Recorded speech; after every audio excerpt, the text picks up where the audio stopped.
Bueno, pues muchas gracias por la invitación. La verdad es que yo me siento muy contento de estar en esta mesa.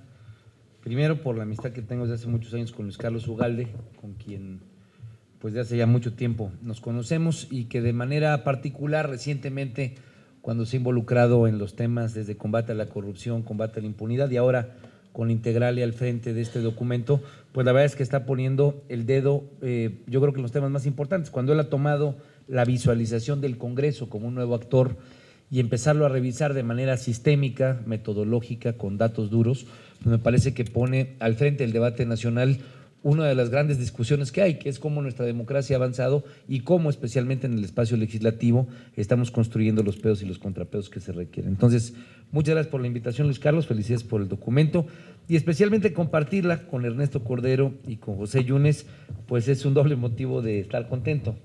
Primero por el tema del que se trata, porque nos ha tocado en distintas etapas de nuestra vida profesional trabajar parte de este tema, esta evolución. Yo cuando lo empezaba a leer, pues no tenía forma de no tener referencia en lo que estaba leyendo de Ernesto Cordero. Yo era secretario de Desarrollo Rural, Ernesto era subsecretario del Gobierno Federal, él era el encargado del proyecto de egresos, primer proyecto de egresos que se discutía en la Cámara de Diputados con el gobierno del presidente Felipe Calderón. Y bueno, pues ahí me tocó verlo en acción en todo un debate, en un momento de una enorme complejidad. Ahí, como ustedes recuerdan, yo milito en el PRD, pues había una polarización muy fuerte. El PRI funcionaba como una bisagra, en cierto sentido, para darle cierta gobernabilidad a la Cámara, y me tocó verlo al frente de todo un debate de una enorme complejidad, que aquí en ciertas anécdotas se relate que pues me tocó verlo personalmente. Y con José Yunes, pues con quien, además de que tenemos la oportunidad de ser senadores de los estados del sur-sureste, yo por Guerrero y él por Veracruz, por eso rescato mucho su comentario y quiero hacer algunas consideraciones en este momento sobre el tema de la gestión. Me tocó conocerlo como presidente de la Comisión de Desarrollo Social y ver cómo varias de las críticas que se hacen aquí, pues las vivimos juntos, él siendo presidente de la Comisión de Desarrollo Social y viendo cómo la Comisión de Presupuesto de la 61 legislatura pues no necesariamente armonizaba de una manera plena los planteamientos, las demandas, los requerimientos que hacían los diputados en cada una de las comisiones. Es parte de lo que aquí se pone en el contexto, incluso en las recomendaciones se señala como una de las columnas vertebrales de las recomendaciones que la Comisión de Presupuesto tiene que airear mucho más su debate y la capacidad de consenso del presupuesto. Entonces, también compartir la mesa con José Yunes es compartir una vivencia común de cuando hicimos los presupuestos en la legislatura anterior. El libro a mí me parece que es un libro didáctico. Yo rescataría de lo que empieza presentando en la crítica que hace al Poder Legislativo. Señala que muchos de los diputados o diputadas, de los legisladores en su conjunto, pues no conocen mucho de qué se trata el presupuesto. Entonces es un buen libro porque es didáctico, empieza diciendo qué es el presupuesto, qué es el gasto corriente, y entonces empieza siendo una suerte de, pues de documento para el aprendizaje, que es, tal vez ahí yo sería crítico, no es lo suficientemente oportuno, porque pues esta legislatura ya va para el tercer ejercicio presupuestal de su realización. Yo creo que aparece en buen momento porque se está debatiendo otra vez el paquete fiscal. Quiero rescatar el tema de la oportunidad porque me parece que este documento tendría que haber sido presentado o es un tipo de documento o documentos que en este país no existen. Y tal vez ahí rescato lo de Ernesto. Qué bueno que exista tal vez uno de los primeros documentos que hacen este análisis, pero debemos de sentirnos preocupados que ya, digamos, después de que llegó la alternancia en el poder, después de que pasaron el primer sexenio de Vicente Fox, bueno, los 3 años de Ernesto Zedillo, el sexenio de Vicente Fox, el sexenio de Felipe Calderón y 2 años del sexenio de Enrique Peña Nieto, que no tengamos ya una literatura lo suficientemente robusta en este tema. Creo que es algo que hay que llamar la atención y que habría que aprovechar esta presentación como una patada de salida para más documentos que ocurran, no solamente el seguimiento de este propio documento, que me parece que se queda corto en la parte de recomendaciones. Sí, es un documento que se esmera mucho en la elaboración de la crítica, de pues el análisis. En el anecdotario no solamente es didáctico, sino es práctico, pone ejemplos muy puntuales de cuál es el tipo de problemática que se vive, pero me parece que en la parte de recomendaciones entra por los canales adecuados en los cuales hay que hacer discusión, pero requeriríamos mucho más desglose. Tal vez está pensado así para que sea parte de siguientes investigaciones. Me consta que no es una llamarada de petate, ha sido sistémico el análisis respecto al avance del Congreso, y yo esperaría como una recomendación, como lector, como actor que le apasiona este tema profesionalmente hablando y sobre todo como legislador. Creo que es indispensable robustecer la parte de recomendaciones, igualmente metodológicamente hablando, sistematizando los planteamientos, porque hay cosas aquí donde está, estoy convencido, el nudo del problema que tenemos en materia presupuestal. El año pasado nos tocó debatir la reforma fiscal. Yo voté a favor de la reforma fiscal como perredista y puse sobre la mesa en aquel momento del debate dos consideraciones que eran indispensables para el gasto, para que un paquete fiscal pudiera tener sentido para la gente, para la sociedad mexicana. Fue un debate pues, que no se ha agotado, es una reforma que sigue todavía con muchas críticas. Seguramente será un debate amplio nuevamente, no solamente en la Cámara de Diputados y en el Senado, pero más allá de la parte de ingresos, que siempre tiene los ruidos pertinentes de lo que significa cobrar impuestos en un país, el problema es que en nuestra sociedad mexicana, que ha venido evolucionando en una alternancia democrática, la gente no considera que pagar impuestos en términos generales sea algo que sea positivo, o no lo ve, no encuentra la evidencia empírica de por qué pagar impuestos puede ser algo bueno. Regularmente la gente te dice, ve mi calle, ve cómo están las lumbreras, ve cómo está la pavimentación, ¿no? Y regularmente ahí hay dos consideraciones siempre en la psicología colectiva. A mí me lo decía mucho mi abuelita, ¿para qué pagar impuestos si todos se lo roban? El problema es que esa es, digamos, una mentalidad muy común. Yo creo que si hiciéramos una encuesta, ¿no? O 100 mexicanos dijeron, como dice el programa, seguramente diría algo parecido, ¿no? No hay que pagar impuestos porque todos se lo roban. Es una cuestión que colectivamente es parte de una psicología muy profunda. ¿Y por qué existe esta percepción? Primero, porque no hay una eficiencia clara en el gasto, ni hay transparencia de qué se etiqueta y para qué es. Entonces hay todo un análisis ahí en el que hay que fortalecer, pero que este libro sin duda alguna nos da algunos indicadores de por qué existe ese problema. Otro es que el tema de la rendición de cuentas, el combate a la corrupción, pues no es precisamente el avance institucional más claro que tengamos. Pero yo creo que hay dos temas. Eficiencia en términos de cómo se utiliza el presupuesto y cómo la gente lo concibe como una herramienta de cambio y de transformación, es decir, hay etiquetados 10 pesos ¿para qué? Para lograr el agua potable del pueblo. Bueno, pues entonces desde el primer momento se considera como un asunto de logro cuando se etiqueta el presupuesto, y después hay instrumentos no solamente del legislador, sino de la propia sociedad para exigir que ese presupuesto aterrice, que sea una buena obra y que a final de cuentas ese aterrizaje del agua potable en Metlatón o que alguno de los pueblos del estado de Guerrero, pues algo verificable por parte de la gente y que la gente diga, con nuestros impuestos se consiguió el agua potable. Bueno, ese ejercicio es un ejercicio bastante grisáceo y también tiene que ver mucho con los instrumentos institucionales que tenemos, desde para transparentar hasta cómo se dialoga, se realiza el presupuesto y cómo se aterriza. Entonces, eficiencia presupuestal, que es parte importante de lo que es este libro, y el otro, el tema de rendición de cuentas, combate a la corrupción, que van de la mano, aunque no son lo mismo. Yo creo que ahí hay, digamos, dos vertientes, dos rutas indispensables del avance en este país, que si no se logra consolidar, entonces siempre vamos a tener riesgos de involución democrática, de apatía de la sociedad frente a estos instrumentos que son importantes en una república donde hay equilibrio de poderes y a final de cuentas donde el dinero público pues sirva como un elemento de transformación. Entonces creo que el libro entra a ese detalle en la parte primaria en términos de cómo hacer un presupuesto que pueda ser mucho más eficiente. Cuando hago la crítica a la parte de las recomendaciones es porque creo que ahí es a donde tenemos nosotros que fortalecer mucho del trabajo técnico. Yo, por ejemplo, citando algunas anécdotas, el presupuesto del, no sé, hace 3, 4 años, yo era diputado, yo era miembro de la Comisión de Presupuesto y ahorita me acordé porque decía Barbosa, bueno, le dejo a 4 itamitas, ¿no? Yo estudié Derecho en la UNAM, pero también estudié Economía en el ITAM. Ahora, también estudié Economía en el ITAM.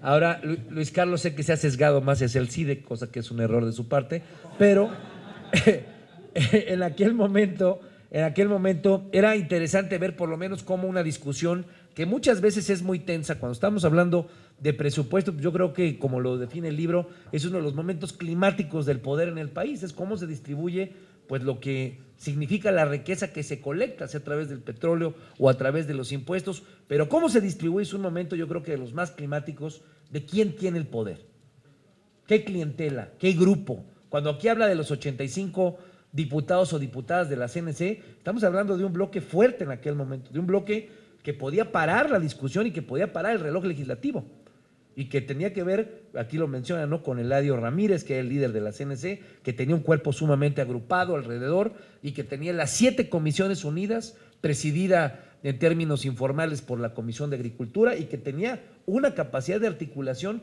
de cómo se llevaba a cabo la discusión presupuestal, cuántos miles de millones de pesos adicionales se le ponían al programa especial concurrente.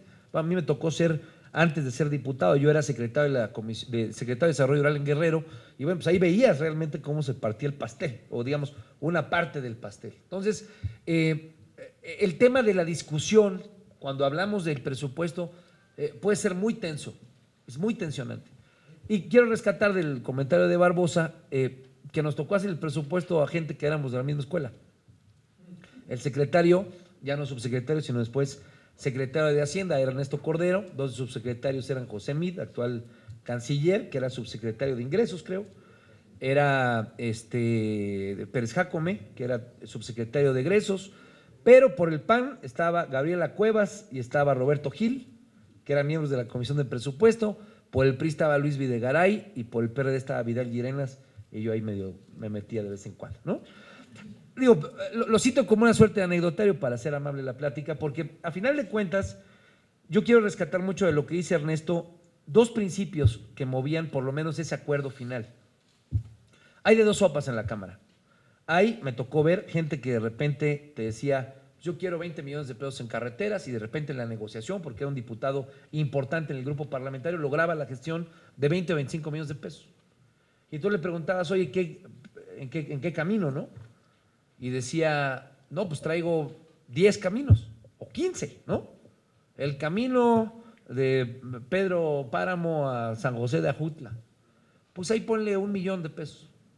Oye, pero el camino completo cuesta 80, pero yo lo que quiero es que se vea, ¿no? O sea, no, la contestación no era, yo lo que quiero es que se haga, ¿no? Lo que quiero es que se vea, porque quiero que salga impreso en el documento, en la Gaceta, que yo gestioné 15 o 16 tramos carreteros. Ponle a uno 1 millón, ponle otro 2 millones, ponle otro 1 millón.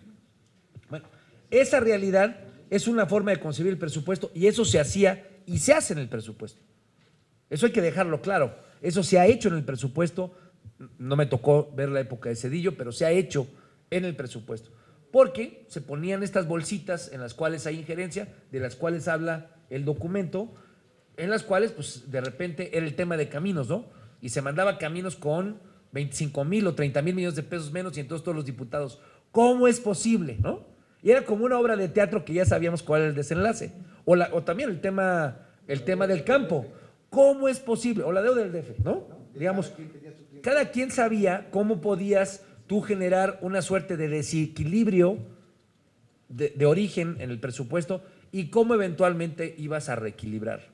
La UNAM con poco presupuesto, las universidades con poco presupuesto, el campo a la baja, las carreteras. Entonces, pues, ¿qué ponías de repente? Todo el Congreso en contra de la presentación, y eventualmente bolsas que te permitieran ir generando consensos. Entre esas bolsas, pues de repente estaban ese tipo de ejemplos de las carreteras. Pero a la par también había legisladores, y por eso quiero subrayar en esa anécdota, pues que de repente decías, oye, no puedes dejar que todo se convierta, pues, en una fragmentación total del dinero, y que solamente sea el capital político, mediocremente hablando, pero es capital político, que pudiera tener un diputado para decir, yo etiqueté dinero para 15 tramos. Claro, se iba a volver un diputado o diputada muy popular, sin duda alguna, en su distrito, pero ese dinero iba a ser un dinero tirado a la basura.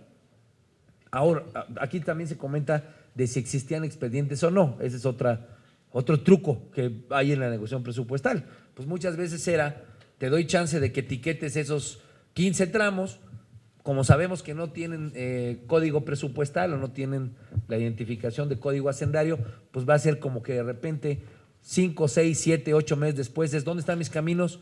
Pues que no tenían registro, maestro. Lástima, Margarito, perdiste tus 20 millones de pesos. Bueno, esa era una forma, y eso existe y lo relata el libro. Digo, siendo sinceros, es parte de lo que le relata el libro. Lo que pasa es que a mí no me entrevistaste, pero también yo lo he puesto, ¿no? Entonces, es parte, digamos, de lo que relata el libro y de cómo ocurre esa realidad.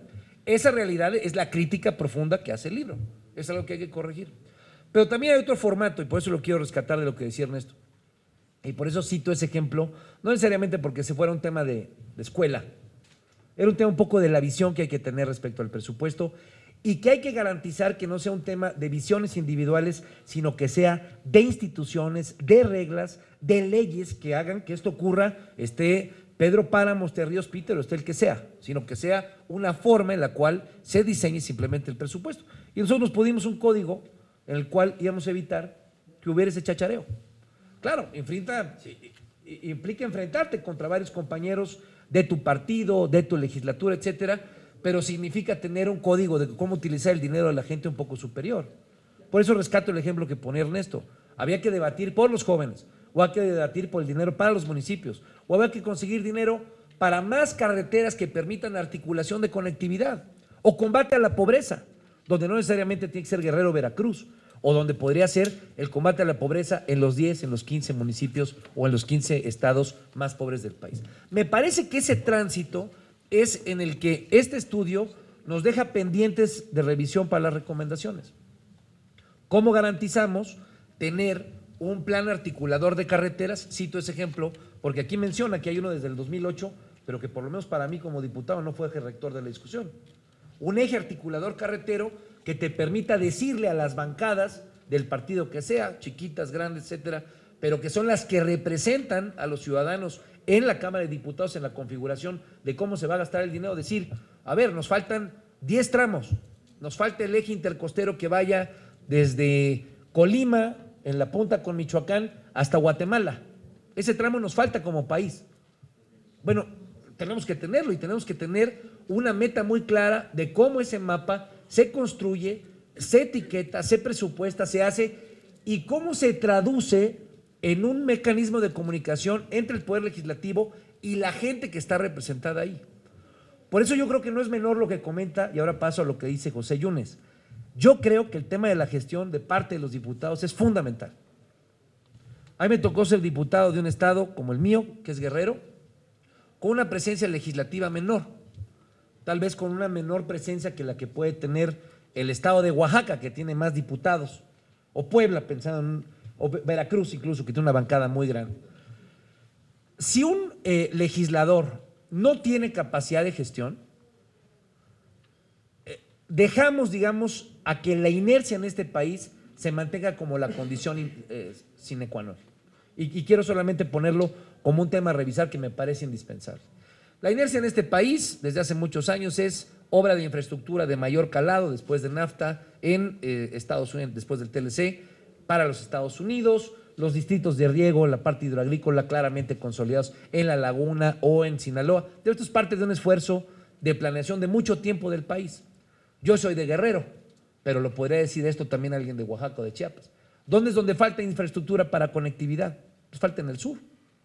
¿Dónde no tienes conectividad precisamente con esos polos de desarrollo que tenemos desde hace 20 años con el Tratado de Libre Comercio? Pues en la articulación que puedas tener de Guerrero, pasando por tal vez por Lázaro Cárdenas o de Acapulco hacia la Ciudad de México, o de Oaxaca hacia la parte del centro del país, o de Oaxaca por el Istmo de Tehuantepec hacia la parte de Veracruz.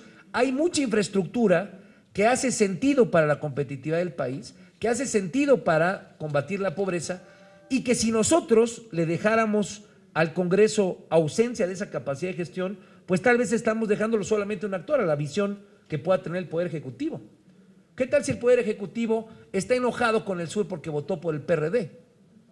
Bueno, ya nos pasó una vez que no estuvo enojado, para que no lo vaya a decir Ernesto. No, que te genere estos polos, digamos, donde tienes una presencia electoral mucho más consolidada en un lado de la cancha y de repente, pues te toca que el otro lado de la cancha no haya votado por ese presidente. Es dejar limitado la capacidad de crecimiento, planeación y exigencia de desarrollo a solamente un lado que es el Poder Ejecutivo. Esa es la función que tiene que tener el Poder Legislativo. Y por eso la capacidad de gestión, pensando en estas dos dicotomías, una, pues la capacidad de gestión para el chachareo o solamente para sacar capital político, que vuelvo a subrayarlo como un apartado, me parece que equivocado, mediocre, e incluso con el tema de los moches preocupante, como lo pone Ernesto sobre la mesa, preocupante, o la capacidad de gestión para que tú puedas articular y puedas tener una visión de desarrollo que le sirva a tu entidad, al perfil de votantes que tú tienes y a la lógica de desarrollo en la que tú legítimamente crees y puedes debatir y perseguir. Me parece que ahí es a donde hay que profundizar. Entonces hay que poner reglas del juego que permitan evitar que sea el lucro personal político que existe cuando no hay reglas de juego claras lo que impere, y mejor darle viabilidad a que sea una visión de Estado articulada, armonizada entre el Poder Ejecutivo y el Poder Legislativo. Hay cuestiones que están sobre la mesa en el debate. Plan Nacional de Desarrollo. ¿Por qué no lo hacemos juntos? ¿Por qué lo tiene que ser el Ejecutivo solo? Digo, es un debate profundo. ¿Por qué solamente, y ahora porque estoy de este lado de la cancha como senador, ¿verdad? ¿Por qué solamente los diputados hacen el presupuesto? Digo, a mí me choca porque ahora no me dejan entrarle, ¿no? Pero aparte de todo, son muy celosos los diputados, ¿no? Los diputados, antes yo era secretario de Desarrollo Rural, me dejaban entrar, ¿no? Como diputado, pues obviamente participaba. Ahora que es senador, usted no se meta.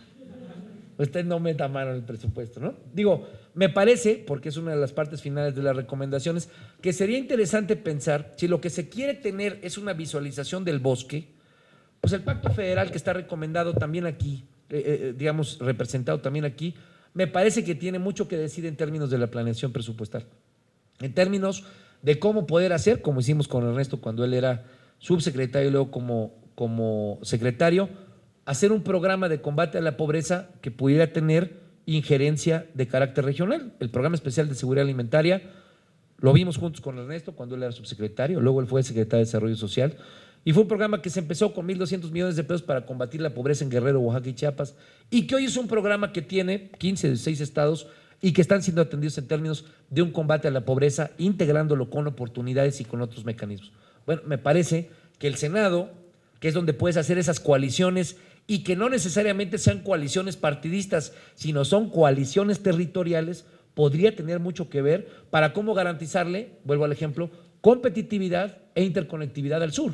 O cómo garantizar que el centro se vuelva el lugar científico del país, o la que les guste, ¿no? Digamos, ¿cómo podemos garantizar que el norte se convierta no solamente en la plataforma de exportaciones e importaciones que actualmente, sino que sea el centro logístico del país? Bueno, esas coaliciones en el Senado de la República me parece que se pueden pensar de manera transversal sin necesariamente caer en el tinte partidista, porque la propia forma en la que está configurado el Senado, teniendo dos representantes de un partido de mayoría y luego el de primera minoría, te permite esos diálogos y te permite que sea mucho más transversal el diálogo entre el PRI, el PRD y el PAN, porque hay una visión regional que puede tener incidencia en la capacidad presupuestal. No los quiero aburrir, la verdad es que el documento es un documento muy bueno, tiene, digamos, la metodología que caracteriza, tiene la marca de la casa, es buena metodológicamente hablando.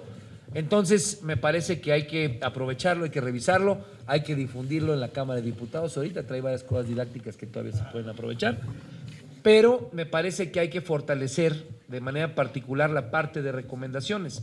Y solamente cierro, deja como el tema del 2005 como un asunto ahí importante, pero en el anecdotario, ¿no? Yo creo que si algo es importante es definir de manera muy puntual, cosa que la Suprema Corte no hizo en el 2005, cuáles son las verdaderas facultades que tenemos hoy.